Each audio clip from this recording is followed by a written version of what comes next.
Ribcage and pelvic position for the hangboard. First of all, let's go over why this is important. When I'm talking about position, I am talking about the stacking of your ribcage over your pelvis.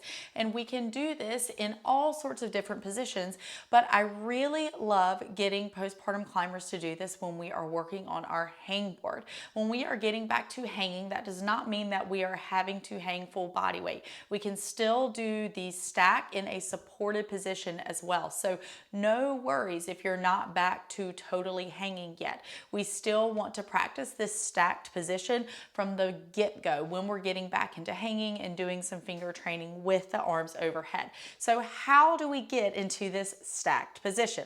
It's a little bit easier said than done. I'm going to show you a few common ways that I see people go wrong in getting in the stacked position, and then I'm going to show you how to make sure you know that you're in a stacked position. So let's just say I came up to my hangboard and I'm getting ready to warm up for my finger training. I'm going to get my arms up here and then I'm going to try and get in a stacked position. One of the most common mistakes I will see people do when getting into the stacked position is gripping from the top down. So they will go to line their rib cage up over their pelvis and do this right here. So we don't want that top down gripping, and this is something we'll go into more in the postpartum project, but it's really not strengthening our core in the way that we want and need. Another mistake I will see people make is trying to generate a stacked position from really squeezing their butt.